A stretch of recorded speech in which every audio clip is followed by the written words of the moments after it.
From there, an inlet guide vane automatically adjusts itself to changes in system demand, regulating the incoming low-velocity air or gas stream as it flows toward the first stage impeller with a pre-swirl effect.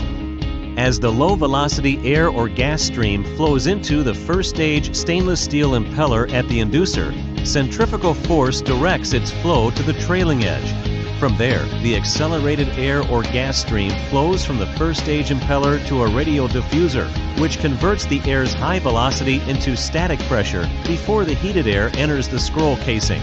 To ensure perfect aerodynamics, FS Elliott will custom design both the backward-leaning impeller and radial diffuser for your specific application.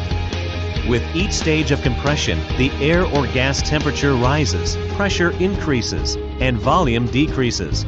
In addition to the impellers and radial diffusers, the rotor assembly consists of a pinion supported by two self-centering tilting or flexure pad journal bearings. Shaft seals on the impellers prevent gearbox oil from contaminating the compression chamber. Powered by a high-speed motor, the pinions and central bowl gear are machined to AGMA quality Class 13. After passing into the scroll casing, the heated air or gas flows through the inner stage piping into the first stage intercooler, causing the moisture to condensate and separate from the lower velocity cooled air. Because FS Elliott intercoolers feature straight-through tubes, cleaning is possible, rather than costly replacement. As the air travels through the corrosion-resistant plenum, the separated condensate is removed from the compressor through a drain valve located at the bottom of the intercooler enclosure. By regulating the discharge of condensate, the drain valve increases the efficiency of the process by preventing unnecessary compressed air loss. Once the condensate is removed, the cooled air exits the intercooler and flows into the inlet duct for the next stage of compression, during which the entire process is repeated.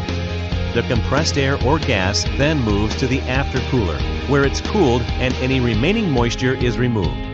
This highly energy-efficient process concludes with the delivery of ISO 8573-1 Class 0 certified oil-free air, ready to power a variety of industrial applications. Depending on the number of stages within the configuration, discharge pressure can reach a maximum of 350 psi-G or 23 bar-G.